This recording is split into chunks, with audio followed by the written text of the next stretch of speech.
Hello students, कैसे हैं आप लोग। स्वागत है आपका एक बार फिर से एमजीसीआई की टेस्ट सीरीज प्रतिज्ञा में, जहां पे आज हम अपन लोग एफएलटी का लास्ट पेपर सॉल्व करने वाले हैं। देखते हैं, शुरू करते हैं आज का पेपर।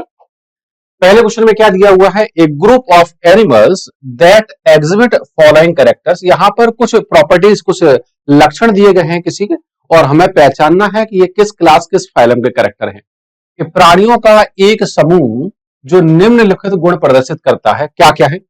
इन्होंने कहा है रिप्रेजेंट टू ए गिनेथा, उसे ए गिनेथा में रखा गया है। ए गिनेथा वाले जंतु वो हैं जिनमें जबड़ा नहीं पाया जाता है, इन्हें जॉ लेस फिशिस के नाम से भी जाना जाता है। मोस्ट एंशियंट कॉर्डेट एनिमल्स हैं। Animals are ectoparasite on fishes, कि प्राणी मछलियों पर क्या है, बाह्य परजीवी हैं। और अगर आपको ये लाइन याद हो तो ये लाइन साइक्लोस्टोम्स, पेट्रोमाइजोन वगैरह के लिए है। तो इसमें से हमारा करेक्ट आंसर क्या है, इसमें से हमारा करेक्ट आंसर है क्या, साइक्लोस्टोम्स। नेक्स्ट क्वेश्चन में देखते हैं कि फेदर लाइक गिल्स, कि पंखनुमा गिल्स किस में पाए जाते हैं। तो पंखनुमा गिल्स जो है वो करेक्टर्स होते हैं किस में, ये करेक्टर्स होते हैं हमारे मोलस्का में। तो इसका करेक्ट आंसर क्या है, मोलस्का। यहां पर ये इनके रेस्पिरेटरी ऑर्गन्स हैं जो एक्सक्रीशन में भी हेल्प करते हैं, ऐसा लिखा हुआ है एनसीईआरटी में। स्टेटमेंट दिए गए हैं दो, स्टेटमेंट ए और statement B. The most unique mammalian characteristic is the presence of milk producing glands, जिन्हें हम लोग मेमरी ग्लैंड्स भी कहते हैं, by which the young ones are nourished. कि स्तनधारियों का सबसे प्रमुख लक्षण दुग्ध उत्पन्न करने वाली ग्रंथि है, जिन्हें हम दुग्ध ग्रंथि कहते हैं, जिससे बच्चे पोषण प्राप्त करते हैं। तो क्या ये स्टेटमेंट सही है? जी हाँ, ये स्टेटमेंट पूरी तरीके से सही है। बी स्टेटमेंट में क्या दिया गया है, in mammals external ears are present, कि मैमल्स में बाह्य कर्ण पाए जाते हैं। अगर आप देखिए कि बाह्य कर्ण तो और में भी मिलते हैं, लेकिन अगर हम ईयर पिन्ना की बात करें तो स्पेशली ईयर पिन्ना का पाया जाना किसका करेक्टर्स होता है, मैमल्स या स्तनधारियों का करेक्टर होता है। मतलब दोनों जो कथन दिए गए हैं वो दोनों के दोनों कैसे हैं, सही है। तो करेक्ट आंसर क्या आएगा, both the statements are correct, दोनों कथन सही है। नेक्स्ट क्वेश्चन में दिया है आर्थोडियल मेम्ब्रेन, ये कॉकरोच के लिए पूछा गया है। आप जानते हैं कि कॉकरोच में जो प्लेट्स होती है, उन प्लेट्स को जोड़ने वाली जो होती है उन्हें क्या बोला जाता है, ऑर्थोडियल मेम्ब्रेन। हिंदी में से संधिकारी झिल्ली करके दिया गया है। Arthrodial membrane in cockroach is associated with, cockroach में संधिकारी झिल्ली संबंधित होती है, तो वो किससे है, जो अभी आपसे कहा, जोड़ने से, किन्हें जोड़ने से, स्क्लेराइड्स, कंठक से संबंधित होती है। तो करेक्ट आंसर हमारा क्या हो जाएगा, ए हो जाएगा। नेक्स्ट में दिया गया है blood group are controlled by antigens present. जरा इसके बारे में देखते हैं कि रक्त समूह के संबंधित जो एंटीजेंस हैं वो कहां पाए जाते हैं। तो रक्त समूह से संबंधित जो एंटीजन पाई जाती है वो पाया जाता है आरबीसी की सतह पर। एंटीजन पाया जाता है आरबीसी की सतह पर।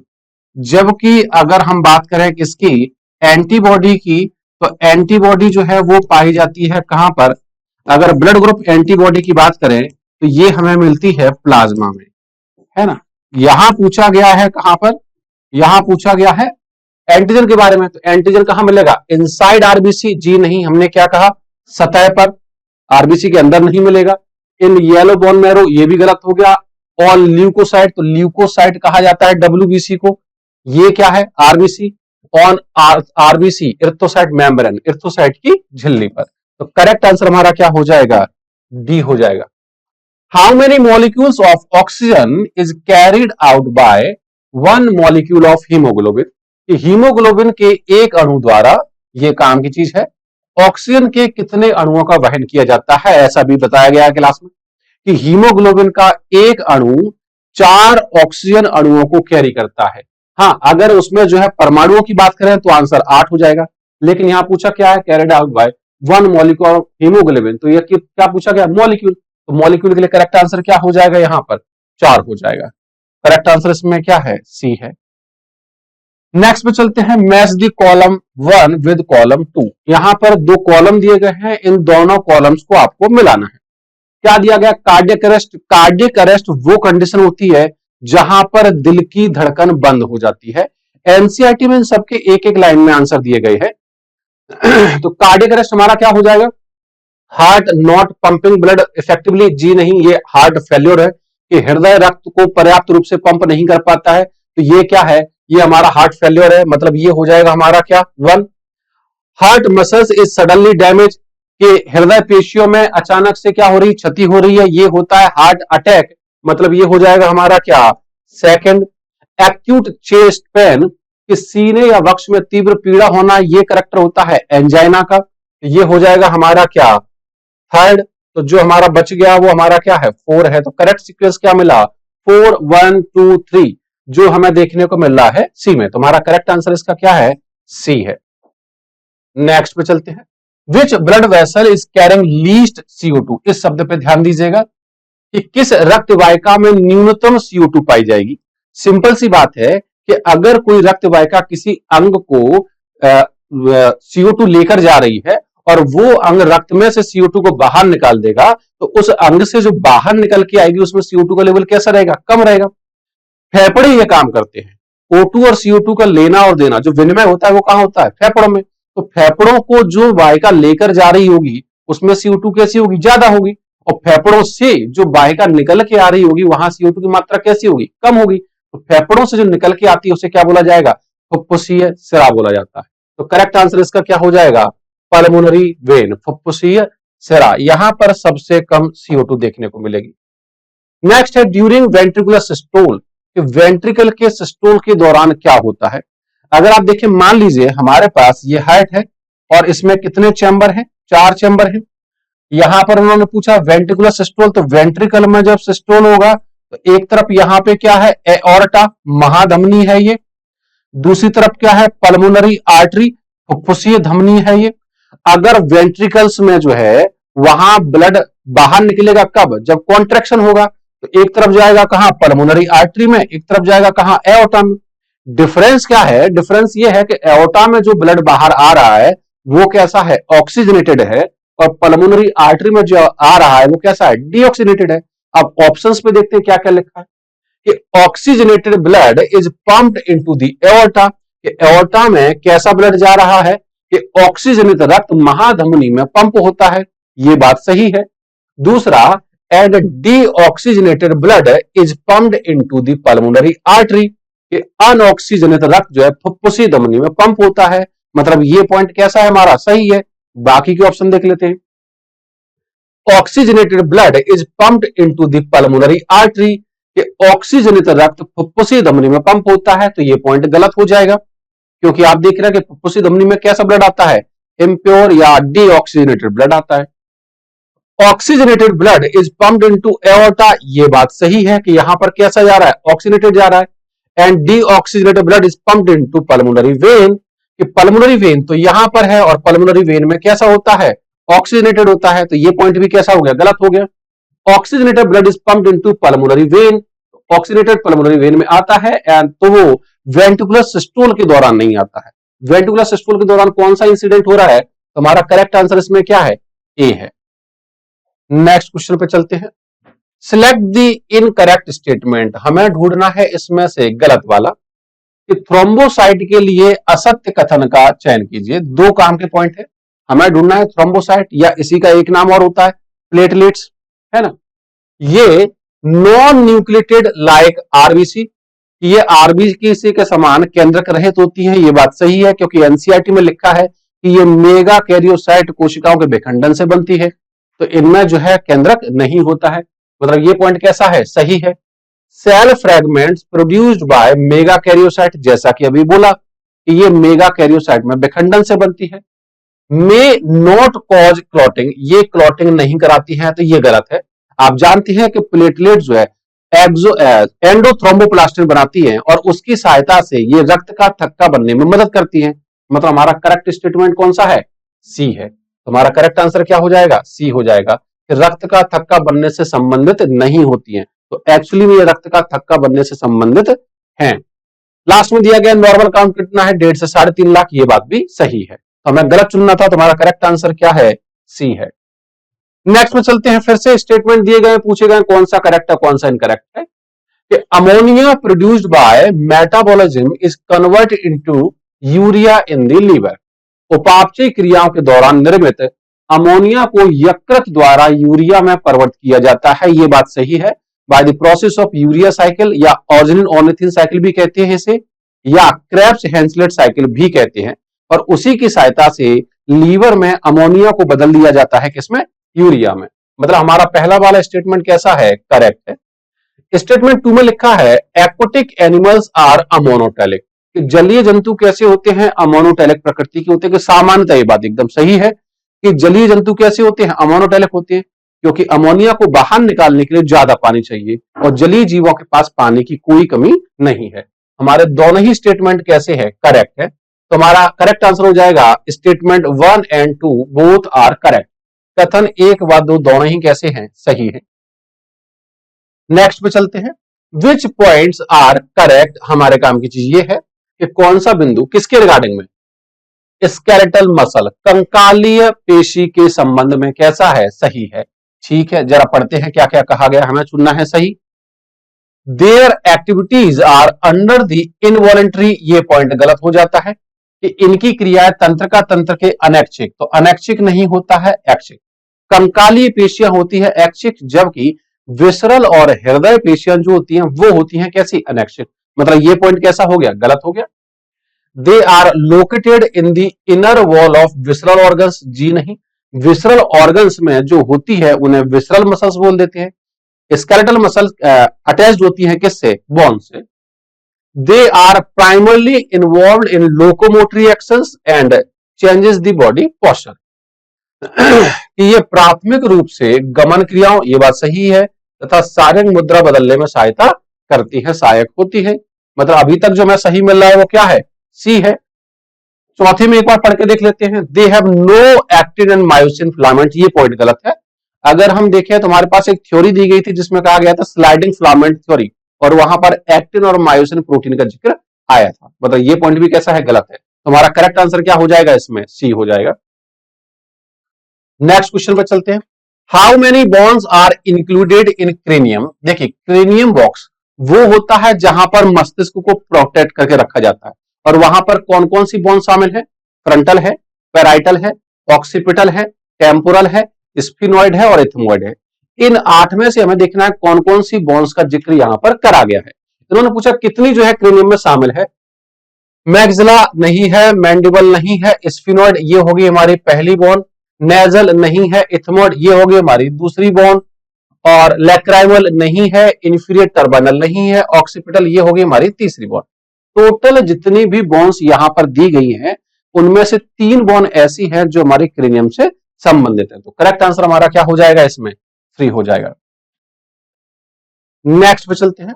Which of the following is A correct statement, कि निम्न में से हमारा सत्य कथन या सही कथन कौन सा है? तो हमें सही वाला चुनना है। पहला दिया गया है in an adult female hypothyroidism में कॉजेज इरेगुलर मेंस्ट्रुअल साइकिल, ये बात सही है कि यहां पर आप देखें कि मेंस्ट्रुअल साइकिल के रेगुलेशन में कहीं ना कहीं थायराइड ग्लैंड का रोल होता है ना। कि एक वयस्क महिला में अब थायराइड से मासिक चक्र अनियमित हो जाता है। हाइपरथायरॉयडिज्म मतलब थायराइड की एक्टिविटी क्या हो गई? बढ़ गई है। May result due to cancer of thyroid gland, कि थायराइड ग्रंथि में कैंसर होने से हाइपरथायरॉयडिज्म हो जाता है, ये बात भी कैसी है? सही है। नेक्स्ट में लिखा है deficiency of iodine in our diet result in hypothyroidism, इसका नाम भी एनसीईआरटी ने दिया है। गलगंड बोला है या ग्वाइटर बोला है एनसीईआरटी ने, कि आयोडीन की कमी से अब थायराइड हो जाता है। मतलब हमारे कितने पॉइंट सही हैं? हमारे सारे पॉइंट सही हैं। तो करेक्ट आंसर हमारा क्या आ जाएगा? डी, उपरोक्त सभी। अगले क्वेश्चन में दिया गया है match the following and choose the correct option, कि हमें यहां पे कुछ मैच करना है और वहां पर करेक्ट ऑप्शन चुनना है। पहला दिया गया है टेस्टिस, टेस्टिस के बारे में कहा गया टाइनी फिंगर लाइक स्ट्रक्चर, ये है नहीं। फनल शेप, ये क्या हो सकता है? ये हमारा हो सकता है इनफंडिबुलम।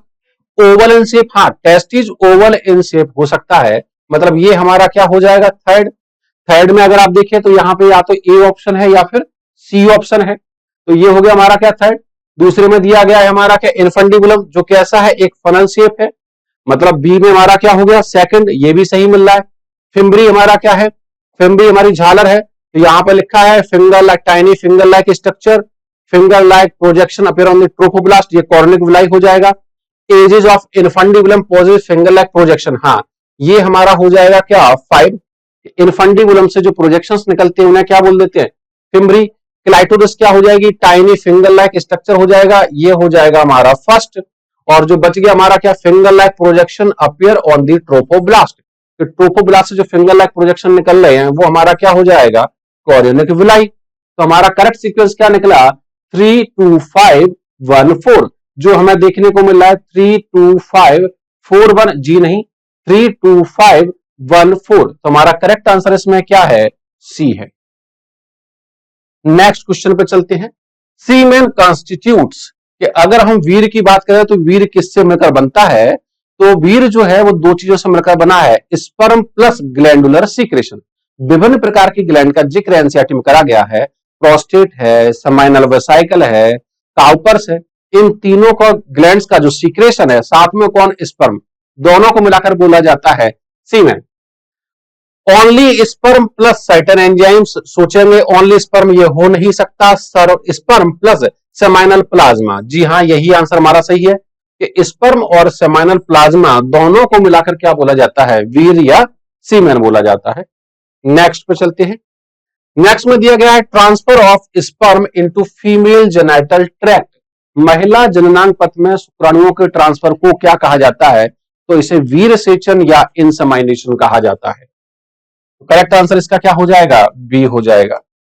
नेक्स्ट में दिया गया है antrum is characteristic of. Antrum विशिष्ट लक्षण है किसका, तो टर्सरी फॉलिकल में जो कैविटी वहां बनती है उस कैविटी को कहा जाता है क्या एंट्रम। एनसीईआरटी में देखिए तो स्पेशली वहां मेंशन किया गया है कि एंट्रम का पाया जाना टर्सरी फॉलिकल का करेक्टर्स होता है। तो करेक्ट आंसर हमारा क्या है टर्सरी फॉलिकल या तृतीयक कुटक। नेक्स्ट पे चलते हैं। स्टेटमेंट दिए गए हैं, फिर से पूछा गया करेक्ट कौन सा है और इनकरेक्ट कौन सा है। First oxytocin acts on myometrium, ये बात सही है क्योंकि ऑक्सीटोसिन जो है वो मसल्स पे काम करता है और यूट्रस की जो बीच वाली लेयर है मायोमेट्रियम वो मसल्स से बनी है। Myometrium and causes strong ovarian contraction, यहां थोड़ा गड़बड़ है। जो मायोमेट्रियम है वो ओवरी की नहीं, वो एक्चुअली में यूटरस की, अंडाशय की नहीं गर्भाशय की, ये पॉइंट गड़बड़ है। ऑक्सीटोसिन मायोमेट्रियम पर कार्य करके अंडाशय, तो अंडाशय नहीं है वो क्या है गर्भाशय है। तो ये स्टेटमेंट हमारा कैसा हो गया गलत हो गया। सून before the delivery of infant placenta is expelled out of uterus. NCERT में भी कुछ ऐसे ही लिखा है लेकिन वहां पे एक वर्ड लिखा है, वहां पर सून नहीं लिखा है, बिफोर नहीं है, आफ्टर है। शिशु के जन्म के पश्चात प्लेसेंटा बाहर आता है, शिशु के जन्म के पहले प्लेसेंटा बाहर नहीं आता है। मतलब ये पॉइंट भी हमारा कैसा है गलत है। मतलब हमारा आंसर क्या हो जाएगा कि स्टेटमेंट 1 और स्टेटमेंट 2 दोनों ही कैसे हैं गलत है। जो हमें देखने को मिल रहा है कहां both statement 1 and 2 are correct, जी नहीं। Statement 1 is correct but statement 2 are incorrect, जी नहीं। Both statement 1 and 2 are not correct, कि कथन 1 व कथन 2 दोनों ही सही नहीं है। नेक्स्ट पे चलते हैं। Which is an irreversible method of contraception, कि निम्न में से कौन सी ऐसी तरीका है जो कैसा है स्थायी है, परमानेंट है, इरिवर्सिबल है। तो वहां पे जो सर्जिकल प्रोसीजर के बारे में एनसीईआरटी ने लिखा है वो इरिवर्सिबल लिखा है और वो कौन कौन सी है दो, एक ट्यूबेक्टमी और एक वैसेक्टोमी, एक फीमेल के लिए है और एक मेल के लिए है। तो जो हमें देखने को मिल रहा है वैसेक्टोमी सही है, ट्यूबेक्टोमी सही है, मतलब हमारा करेक्ट आंसर क्या हो जाएगा बोथ ए एंड बी, मतलब दोनों ए और बी। नेक्स्ट पे चलते हैं।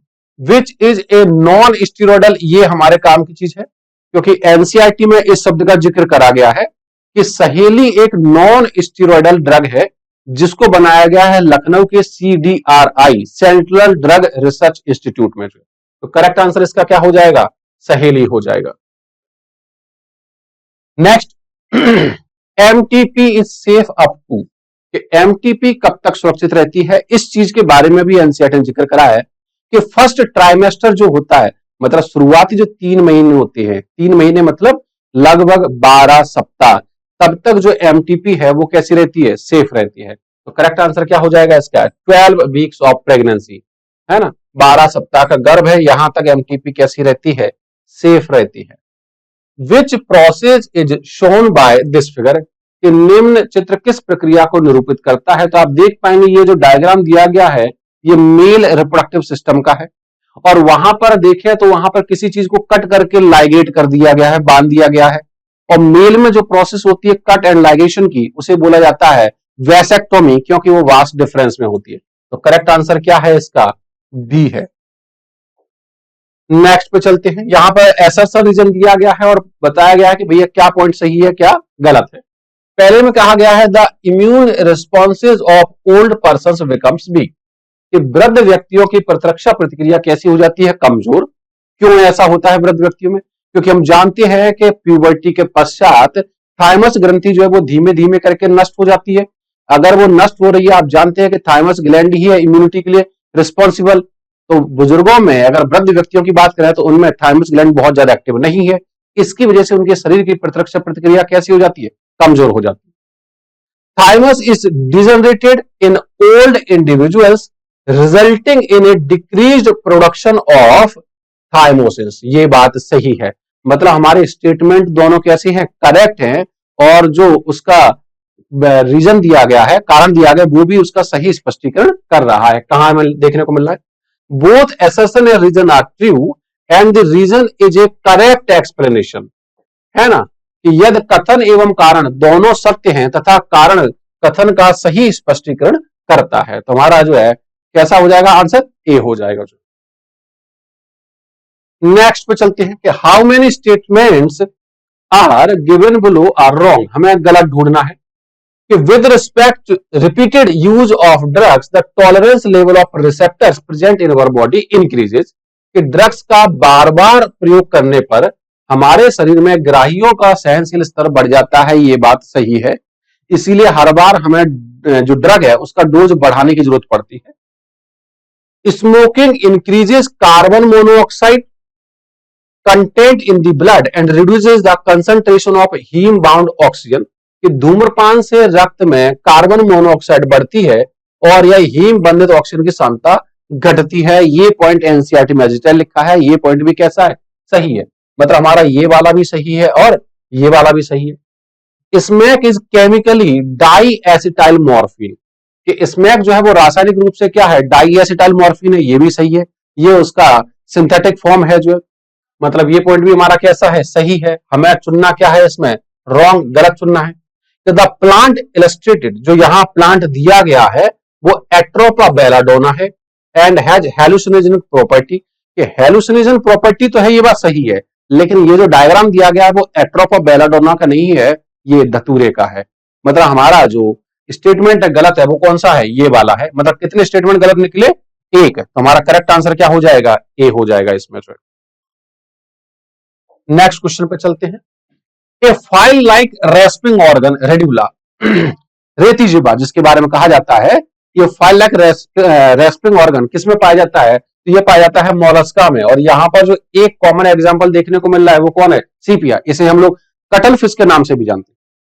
एस्टेरियाज स्टारफिश इकानोडर्मेटा का मेंबर है। बेलानोग्लोसस ये कौन है? हेमिकॉर्डेटा है। और कॉकरोच ये कौन है? ये ऑर्थोपोड है। तुम्हारा करेक्ट आंसर क्या हो जाएगा? ए, सीपिया या कटल फिश। नेक्स्ट ऐसा सा रीजन दिया गया है, the skeleton of sponges is made up of spicules. ये बात सही है कि स्पंज का कंकाल कंटिकाओं से निर्मित होता है। मतलब कथन कैसा है हमारा? सही है। कारण में देखते हैं, सपोर्टिव स्पाइक्यूल्स लाइंस दी स्पॉन्जोसील। यहां थोड़ा गड़बड़ है कि जो इनका स्केलेटल है, आप जानते हैं कि पॉरीफेरा में 2 लेयर होती है, तो इनमें जो स्पाइक्यूल्स वगैरह पाई जाती है वो दोनों लेयर्स के बीच में पाई जाती है, स्पॉन्जोसील्स को आश्रित नहीं करती है। मतलब हमारा रीजन कैसा है? गलत है। तो हमारा करेक्ट आंसर क्या हो जाएगा? कि एसर्शन सही है और रीजन गलत है। जो हमें देखने को मिल रहा है सी में, assertion is true but the reason is false, कि कथन सत्य है लेकिन कारण कैसा है? असत्य है। नेक्स्ट इन्होंने दिया गया, रीड द फॉलोइंग स्टेटमेंट। यहां पे कथन दिए गए और पूछा गया है चूज द इनकरेक्ट, हमें गलत कथन चुनने हैं। Is connective tissue are most abundant and widely distributed in the body of complex organism। ये बात सही है कि संयोजी ऊतक जटिल प्राणियों के शरीर में बहुतायत में एवं विस्तृत रूप से फैला हुआ रहता है। ये बात कैसी है? सही है। और हमें चुनना क्या है? गलत, wrong statement. Connective tissue help in link and supporting other tissues और ऑर्गन्स इन द बॉडी कि संयोजी ऊतक अन्य ऊतकों एवं अंगों को एक दूसरे से जोड़ने का, इसलिए तो नाम दिया गया है कनेक्टिव, जो आपस में क्या करे, कनेक्ट करे, एवं आलंबन प्रदान करता है, ये बात सही है। Adipose tissue is a type of loose connective tissue, कि एडिपोज जो है वो एक लूज कनेक्टिव टिश्यू का एग्जाम्पल है, एक ढीले संयोजी ऊतक का एग्जाम्पल है, ये बात भी सही है ना। नेक्स्ट है connective tissue does not secret it's matrix, ये गलत है कि जो मैट्रिक्स होता है उसको खुद वहां की सेल्स ही बनाती है, इवन इट्स के फाइबर्स को भी उसकी सेल्स ही बनाती हैं। तो यहां पर जो गलत स्टेटमेंट है वो कौन सा है, डी है, और जो गलत है वही एक्चुअली में हमारा सही है, तो आंसर हो जाएगा केवल D. During hibernation and aestivation of frog, frog आपके सिलेबस में इस साल जुड़ा है, तो फ्रॉग को आपको ध्यान से पढ़ के जाना ही जाना है ना, कि एस्टिवेशन और हाइबरनेशन, शीत निष्क्रियता और ग्रीष्म निष्क्रियता के दौरान मेढक किस अंग द्वारा सांस लेता है, तो एनसीईआरटी में सीधे सीधे लिखा है कि वो अपनी त्वचा, स्किन के द्वारा सांस लेता है। नेक्स्ट पॉइंट पे चलते हैं। A type of chest pain caused by reduced blood oxygen flow to the heart muscles, कि हृदय पेशियों में रक्त ऑक्सीजन प्रवाह के कम होने के कारण होने वाला सीने में दर्द क्या है, तो ये सीने में होने वाला दर्द जो है वो हृदय सूल या एंजाइना पेक्टोरिस है। तो इसका करेक्ट आंसर हमें क्या मिलेगा, सी मिलेगा, एंजाइना पेक्टोरिस। बाकी का देखें तो कार्डियक अरेस्ट में क्या होता है, दिल की धड़कनें ही बंद हो जाती है, दिल धड़कना बंद कर देता है। कॉर्नरी आर्टरी डिजीज में क्या होता है कि कॉर्नरी आर्टरी में जो एनसीईआरटी में लिखा है कैल्शियम के लवण, फॉस्फोलिपिड, वसा या आप कोलेस्ट्रॉल या रेसी ऊतक वहां जमा हो जाता है। हार्ट फेलियर में क्या होता है कि दिल जो है प्रॉपर सप्लाई नहीं कर पाता है, तो करेक्ट आंसर हमारा क्या है, सी है, एंजाइना पेक्टोरिस। नेक्स्ट पे चलते हैं। If for some reason the vas deferentia in the human reproductive system get blocked, कि वास डिफरेंस जो है किसी कारणवश क्या हो गई, ब्लॉक हो गई है, तो आप पाएंगे कि कहां से स्पर्म जो है वो आगे नहीं बढ़ पाएंगे। तो वास डिफरेंस जो है वो इपिडिडाइमस के बाद हमें देखने को मिलता है और इजैकुलेटरी डक्ट से पहले देखने को मिलता है। तो अगर वास डिफरेंस में कोई ब्लॉकेज लग गया है तो जो अपनी इपिडिडाइमस है उससे लेकर इजैकुलेटरी डक्ट तक स्पर्म ट्रांसफर नहीं होंगे। मतलब इसमें से 3 ऑप्शन ऐसे होंगे जो इपिडिडाइमस या उसके पहले के होंगे और एक ऑप्शन ऐसा होगा जो इपिडिडाइमस के बाद का होगा। कहां से इपिडिडाइमस टू इजैकुलेटरी डक्ट, ये आंसर हमारा सही है कि अधिग्रसन से कहां तक, स्खलन नलिका तक। बाकी के भी पढ़ लो। सेमनीफेरस ट्यूब्यूल टू वास एफरेंसिया, दोनों के दोनों ही कहां है, इपिडिडाइमस से पहले है। Rete testis to epididymis, rete testis भी कहां है, इपिडिडाइमस से पहले है। और seminiferous tubule to rete testis, ये दोनों ही कहां है, इपिडिडाइमस से पहले है। इस क्वेश्चन को ऐसे सॉल्व करना है। करेक्ट आंसर क्या है इसका, ए है। नेक्स्ट में कहा गया है मैच दी करेक्ट वन, हमें सही चुनना है। यहां पर कहा गया है rhinovirus infect the alveoli of lungs, तो राइनोवायरस जो है वो लंग्स को जो है इन्फेक्ट नहीं करता, वो काम कौन करता है, वो काम करता है कौन, निमोनिया, हीमोफिलस इन्फ्लुएंजी, जो एनसीईआरटी में दिया है। यहां दिया गया Haemophilus influenzae usually last for 3 to 7 days, 3 to 7 days generally जो है वो वायरल इंफेक्शन के लिए काम में आता है, जो हमें दिया गया कहां, राइनोवायरस में। वुचरेरिया, ये क्या है हमारे पास, ये है हमारा एक हेलमिंथिक डिजीज, जहां पर हमें बीमारी होती है हाथी पांव रोग या एलिफेंटियासिस, और ये किससे होती है, फीमेल क्यूलेक्स से। तो हमारा करेक्ट आंसर क्या है, सी। फिर भी एक बार डी वाला देख लो, एंटबीबा हिस्टोलिटिका एडिस इजिप्टाई, नहीं ये इस मच्छर से नहीं होता, ये दूषित जल व भोजन से होता है। करेक्ट आंसर, तो करेक्ट आंसर हमारा क्या है, सी है ना। नेक्स्ट पे चलते हैं। नेक्स्ट में दिया गया है true coelom first developed in which phylum, कि अगर आप 3 प्रकार के जीव होते हैं, एक होता है ए सीलोमेट, दूसरा होता है स्यूडोसीलोमेट और तीसरा होता है सीलोमेट।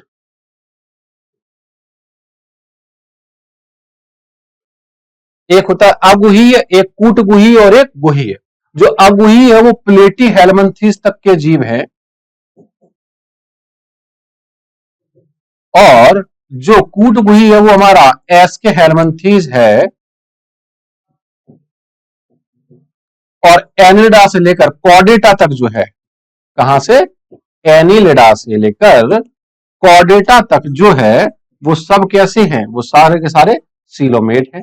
और हमसे पूछा क्या गया, वास्तविक गुहा सबसे पहले किस में देखने को मिल रही है, तो वह कहां देखने को मिल रही है, एनिलिडा में। तो करेक्ट आंसर हमारा क्या हो जाएगा, बी हो जाएगा।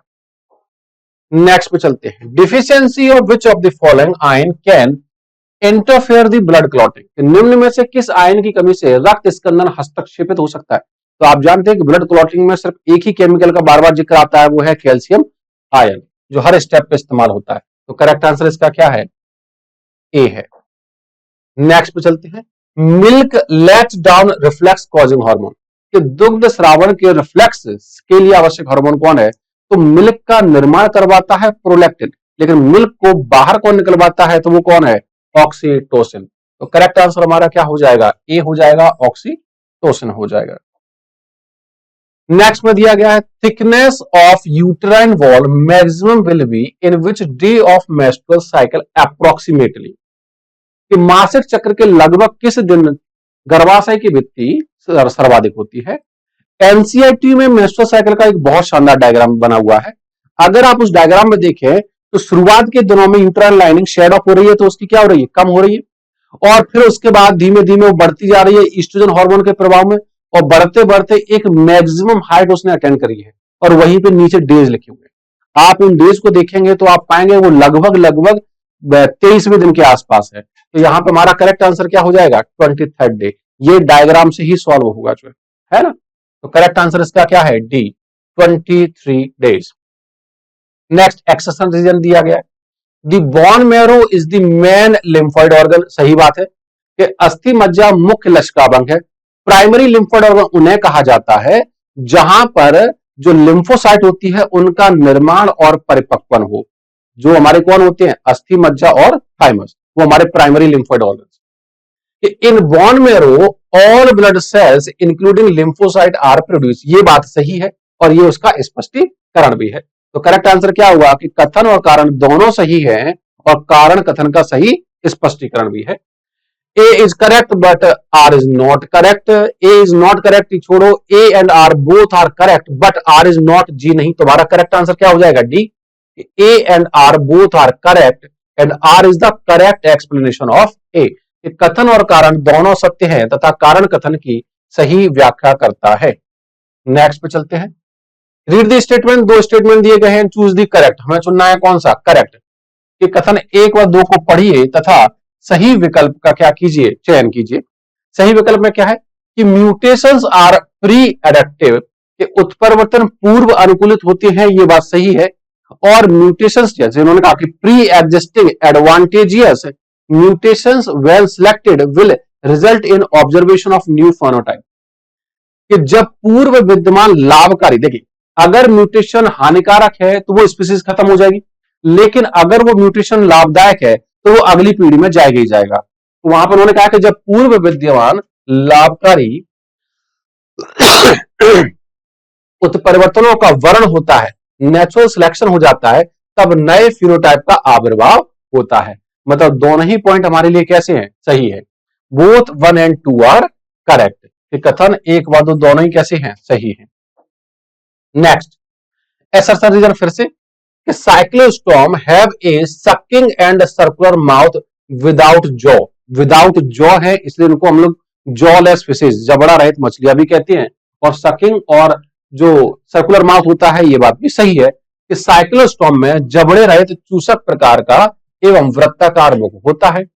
दूसरा लिखा है कि साइक्लोस्टोम्स आर प्रेडेशियस, कि साइक्लोस्टोम परभक्षी होते हैं। तो आप एनसीईआरटी में पाएंगे कि वहां पर लिखा हुआ है कि जो साइक्लोस्टोम्स है वो एक्टोपैरासाइट होते हैं दूसरी फिशेज पर, वो परभक्षी नहीं है, वो परजीवी है। मतलब हमारा एसर्शन सही है और रीजन कैसा है, गलत है। तो करेक्ट आंसर हमारा क्या हो जाएगा, A is true but R is false. Assertion सही है बट रीजन कैसा है, गलत है। नेक्स्ट क्वेश्चन पे चलते हैं, which of the following pairs correctly matches A hormone with a disease resulting from its deficiency, निम्न में से किस एक जोड़े में एक हार्मोन को उसके अभाव से होने वाले रोग से सही सही मिलाया गया है। रिलैक्सेशन की वजह से जायजेंटिज्म, जी नहीं, जायजेंटिज्म होता है ग्रोथ हार्मोन या वृद्धि हार्मोन की अधिकता से। क्रिटिनिज्म ये होता है थायराइड ग्रंथि की वजह से, तो ये भी गलत है। पैराथायराइड ग्रंथि से होने वाला रोग है टिटेनी, ये बात सही है कि पैराथायराइड हार्मोन की कमी से क्या होता है, टिटेनी होता है। फिर भी एक बार और देख लो, इंसुलिन की कमी से डायबिटीज, ये बात सही है, लेकिन वो इंसिपिडस नहीं है, वो मेलाइटस है। तुम्हारा करेक्ट आंसर क्या आ जाएगा, सी आ जाएगा। नेक्स्ट पे चलते हैं। Head of femur articulates with, कि फीमर का सिर जो होता है, वो जो प्यूबिक बोन्स होती है उनकी एसेटाबुलम कैविटी के साथ फ्यूज होकर बनाता है हिप जॉइंट, जो एक ball and socket type of joint का एग्जांपल है। ग्लिनोइड कैविटी ऑफ स्कैपुला, जी नहीं। Glenoid cavity of pelvic girdle, जी नहीं। Acetabulum cavity of pelvic girdle. Obturator of foramen, foramen हो ही नहीं सकता, छेद में थोड़ी ना वहां पे आर्टिकुलेशन होता है, आर्टिकुलेशन होता है किसमें, किसी कैविटी में। तो श्रोणि मेखला की एसेटाबुलम गुहा के साथ। Next, the given figure represents which type of natural selection, यहां पे एक डायग्राम दिया गया है। डायग्राम में देखें तो वहां पर हायर पीक, देखिए तीन टाइप की सिलेक्शन एनसीईआरटी ने दिए हैं। एक कहा गया है स्टेबलाइजिंग या स्थायी कारक, दूसरा कहा गया है डायरेक्शनल या दिशात्मक, जहां पर एरो लगाकर किसी एक पर्टिकुलर साइड की मेंबर्स की संख्या बढ़ा देती है। तीसरा दिया गया डिसरप्टिव, जिसमें दो पीक पॉइंट मिलते हैं, मतलब ये उन दोनों में से नहीं है। हमारा करेक्ट आंसर क्या है इसमें, स्टेबलाइजिंग या स्थायी कारक। नेक्स्ट है हमारे पास इंसेक्ट जो कीट होते हैं वो क्या होते हैं। आप जानते हैं कि इंसेक्ट जो है, अगर उसमें शब्द जलीय इंसेक्ट नहीं लगा है, क्योंकि जलीय इंसेक्ट के लिए उन्होंने लिखा है अमोनोटेलिक, सिर्फ इंसेक्ट लिखा है, तो सिर्फ इंसेक्ट क्या होते हैं, यूरिकोटेलिक होते हैं। यूरिकोटेलिक में इंसेक्ट, बर्ड्स ऐसे करके, और जो स्नेल्स है वो एग्जाम्पल एनसीईआरटी ने दिए हुए हैं। करेक्ट आंसर क्या है, यूरिकोटेलिक। नेक्स्ट यहां पे डायग्राम दिया गया है और ये मलेरिया से रिलेटेड बहुत शानदार डायग्राम है, और पूछा गया कि कितने पॉइंट क्या है, सही है और गलत है। कि take a glance of a part of life cycle of plasmodium, plasmodium की लाइफ साइकिल दी है, given below as events A B C D and along with their description. यहां पे इवेंट दिए गए हैं और उनका कुछ वर्णन दिया गया है। अब हमें ढूंढना क्या है कि यहां पर पैरासाइट रिप्रोड्यूस एसेक्सुअली इन दी आरबीसी, ये बात सही है कि आरबीसी में होने वाला चक्र है, और आरबीसी में कौन सी घटना घटती है, अलैंगिक चक्र। Bursting the red blood cells and causing cycle of fever, सही बात है, हीमोजोइन पार्टिकल की वजह से वहां पर जो लिखा है ठिठुरन के साथ ज्वर। लाल रुधिर कोशिकाओं में परजीवी का अलैंगिक जनन, ये बात सही है, लाल रुधिर कोशिकाएं फट जाती है और ज्वर के चक्रों को चलाती है। दूसरे में क्या दिया गया है, sexual stage gametocyte develop in stomach, यहां पर ये जो डायग्राम दिया गया है वो स्टोमक ऑफ मॉस्किटो नहीं है, वो ह्यूमन ब्लड का दिया गया है। एनसीईआरटी में ये डायग्राम आप गौर से देखिएगा, तो जहां पर स्टोमक ऑफ मॉस्किटो लिखा है, एक्चुअली में ये ह्यूमन ब्लड का है, स्टोमक ऑफ मॉस्किटो का नहीं है। मतलब ये स्टेटमेंट हमारा कैसा हो गया, गलत हो गया, कि मच्छर के आमाशय में गड़बड़ यहां है। लैंगिक अवस्थाएं गैमेटोसाइट बनती है, ये बात सही, गैमेटोसाइट तो बन रही है, जिसमें से एक फीमेल गैमेटोसाइट है और दूसरा मेल गैमेटोसाइट है, लेकिन ये डायग्राम जो है वो ह्यूमन ब्लड का है। नेक्स्ट में आप देख रहे हैं कि स्पर्म जो अंदर एंट्री कर रहा है, मतलब ये बात क्या हो रही है, fertilization. Fertilization and development take place in gut of mosquito, कि मच्छर की आहार नाल में निषेचन व परिवर्धन होता है, ये बात सही है। लैंगिक जनन कहां होता है, मच्छर के अंदर होता है, ये पॉइंट कैसा है हमारा, सही है। मैच्योर इन्फेक्टिव स्टेजेस गैमेटोसाइट, जी नहीं, ये जो गैमेटोसाइट नहीं है ये एक्चुअल में स्पोरोजोइट है, स्पोरोजोइट जो मच्छर की सलाइवरी ग्लैंड में स्टोर रहती है। तो यहां पर हमें दो स्टेटमेंट सही मिल रही है और दो स्टेटमेंट कैसे हैं, गलत है। यहां गैमेटोसाइट नहीं आएगा, यहां पर स्पोरोजोइट आएगा। अब यहां पर देखिए how many of the above events are correctly, हमें करेक्ट ढूंढने हैं, तो हमें करेक्ट कितने मिले, दो मिले, तो करेक्ट आंसर हमारा क्या हो जाएगा, बी हो जाएगा, दो। नेक्स्ट पे चलते हैं, which one of the following is incorrect, हमें ढूंढना है क्या, गलत। चार स्टेटमेंट हमें दिए गए और उनमें से कौन सा ढूंढना है, गलत ढूंढना है। A neuron is a microscopic structure composed of three major parts, NCERT ने इन्हीं तीन भाग में उसे बांटा है, कौन कौन सा, नेमली सेल बॉडी, जिसे हम लोग साइटोन भी बोल देते हैं, डेंड्राइट और एक्सोन, ये बात सही है। कि न्यूरॉन जो है एक माइक्रोस्कोपिक संरचना है, ये बात सही है, जो तीन भागों से मिलकर बनती है कोशिकाएं, द्रुमाक्ष व तंत्रिकाक्ष। अगर आप देखें कि जो सेल बॉडी है जैसे साइटोन कहती हैं, उसमें बीच में एक केंद्रक पाया जाता है, आसपास साइटोप्लाज्म होता है, विभिन्न प्रकार के ऑर्गेनेल्स मिलते हैं और उन्हीं में से एक विशेष पार्टिकल वहां पे मौजूद मिलते हैं जिन्हें बोला जाता है नेसेल्स ग्रेन्यूल्स।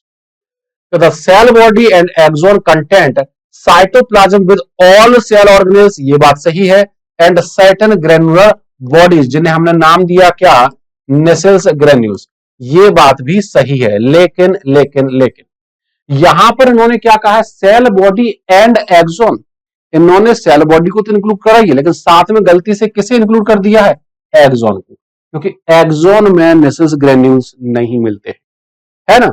एक्सोन के अलावा जो पार्ट ऊपर होता है उसमें नेसेल्स ग्रेन्यूल मिलते हैं। यहां पर उन्होंने एक ही लाइन में लिख दिया है कि कोशिकाएं एवं तंत्रिकाक्ष। तो अगर तंत्रिकाक्ष शब्द को हटा दें तो पूरा स्टेटमेंट कैसा है, सही है। मतलब हमें ढूंढना था गलत, हमारा गलत कौन सा है, बी वाला गलत है, जो गलत है वही हमारा क्या है, सही है। फिर भी बाकी के भी देख लो। Short fibres which branch repeatedly and project from the cell body and also contain Nissl's granule, देखिए बिल्कुल मेंशन किया गया है, मतलब डेंड्रॉन और डेंड्राइट में भी नेसेल ग्रेन्यूल होते हैं। नेसेल ग्रेन्यूल सिर्फ कहां नहीं होते हैं, एक्सोन में नहीं होते। The axon is a long fiber, the distal end of which is branched। तंत्रिकाक्ष एक लंबा तंतु है जिसका दूरस्थ भाग कैसा होता है, साकेत। ये पॉइंट भी कैसा है, सही है। तो करेक्ट आंसर हमारा क्या निकल के आया, बी आया। नेक्स्ट पे चलते हैं। Natural method of contraceptive include the following, कि निम्न में से कौन सा उपाय गर्भनिरोध के प्राकृतिक, ये हमारे काम का शब्द आया। हमें ढूंढना है क्या इसमें से, नेचुरल मेथड। नेचुरल मेथड में एनसीईआरटी ने 3 शब्द इस्तेमाल करे हैं, coitus interruptus, periodic abstinence and lactational amenorrhea. यही चीज में देखनी है तो वो हमें ए में ही मिल रहा है, क्वाइटस इंटरप्टस और पीरियडिक एब्स्टिनेंस, अंतरित मैथुन और आवधिक संयम, और तीसरा क्या होता है, लैक्टेशनल एमेनोरिया। नेक्स्ट पे चलते हैं। This is a method of birth control, कि इनमें से परिवार नियोजन का साधन कौन सा है। तो अगर आप देखें तो आईवीएफ, आईयूटी और गिफ्ट, ये सब हमारे क्या है, एआरटी है, असिस्टेड रिप्रोडक्टिव टेक्निक। इसकी सहायता से जो कपल बंद या स्टेराइल होती है वो नए बच्चे पैदा करने में सहायता करते हैं। और हमें ढूंढना क्या है, परिवार नियोजन। तो करेक्ट आंसर हमारा क्या है, IUT, intra uterine devices. Next पे चलते हैं, which of the following is not a property, not पूछा गया है, प्रॉपर्टी ऑफ कैंसरस सेल, कि निम्न में से कौन सा एक गुण कैंसर कोशिकाओं का नहीं है। आप जानते हैं कि कैंसर कोशिकाओं बारंबार बिना किसी पर्पजलेस बार बार क्या होता जाता है, विभाजन हो जाता है, जिससे वो कोशिकाओं को एक भंडार खड़ा कर देते हैं, जिसके लिए एनसीईआरटी ने शब्द इस्तेमाल किया ट्यूमर, अर्बन। एक्सेसिव माइटोसिस बिल्कुल होती है, एबनॉर्मल माइटोसिस होती है, बिल्कुल होती है, अनकंट्रोल्ड माइटोसिस होती है, बिल्कुल होती है। तो क्या नहीं होता है, कॉन्टैक्ट इनहिबिशन नहीं होता है। हमारा करेक्ट आंसर क्या हो जाएगा, डी हो जाएगा। एनसीईआरटी में लिखा है कि लगता है ये कोशिका है कॉन्टैक्ट इनहिबिशन वाला गुण खो चुकी है। खो चुकी है मतलब कॉन्टैक्ट इनहिबिशन कैंसर सेल्स में नहीं पाया जाता। नेक्स्ट क्वेश्चन में क्या कहा गया है, ऐसे node is located in the wall of, ऐसे नोड कहां उपस्थित होता है। ये बचकाना सा सवाल था, बहुत सिंपल लेवल का, ये गलत नहीं होना चाहिए। ये कहां होता है, राइट एट्रियम। एनसीईआरटी ने क्या शब्द इस्तेमाल करा है कि दाहिने आलंद के दाहिने ऊपरी कोने में, right upper corner of right atrium. Correct answer हमारा क्या हो जाएगा, दाहिना आलंद। और ये है हमारा आज का लास्ट का question, identify the correct match from the column 1, 2 and 3, है ना। पहला दिया गया है बैक्टीरियम, हमें देखना है कि बैक्टीरियम में क्या है, प्लाज्मोडियम, जी नहीं, प्लाज्मोडियम हमारा क्या है, एक प्रोटोजोआन है। वुचेरेरिया वर्नक्राफ्ट ये क्या है, एक हेलमिंथ है। हीमोफिलस इन्फ्लुएंजा, जी हाँ बिल्कुल ये हो सकता है। तो ए को हम मिलाएंगे किससे, सी से, जो हमें दिख रहा है कहां पे, सिर्फ एक ही ऑप्शन में दिख रहा है, तो बिना देखे भी हम इसको लगा ही सकते हैं, लेकिन फिर भी एक बार पूरा पढ़ लो कि हीमोफिलस इन्फ्लुएंजा से क्या हो रहा है, इन्फेक्शन ऑफ लंग्स हो रहा है, ये बात सही है। दूसरा वायरस, तो यहाँ पर नाम में छिपा हुआ है राइनो वायरस, तो ये हो जाएगा हमारा क्या, डी। तो बी किससे जुड़ रहा है, डी से। और राइनो वायरस क्या होता है, जिससे हमें राइनाइटिस जुकाम हो जाता है, तो infection of upper respiratory tract, मतलब ये जुड़ रहा है 4 से, सही है। प्रोटोजो हमारा कौन सा है, प्लाज्मोडियम, तो ये हो जाएगा हमारा ए। तो हमारा सी से क्या जुड़ रहा है ए, और इससे क्या होता है फीवर विल चिल, ठंड देकर बुखार। और लास्ट हमारा बचा क्या हेलमिंथिस, ये हो जाएगा हमारा बी। तो हमारा करेक्ट आंसर इसमें क्या निकल के आया सी आया जो है। ये था हमारा आज का लास्ट पेपर इस सीरीज का, और उम्मीद है कि आपको इस टेस्ट सीरीज से काफी हेल्प मिलेगी और आप फाइनल एग्जाम में कुछ अच्छा कर पाएंगे। आपके फाइनल एग्जाम के लिए आपको शुभकामनाएं। Thank you very much, thanks a lot.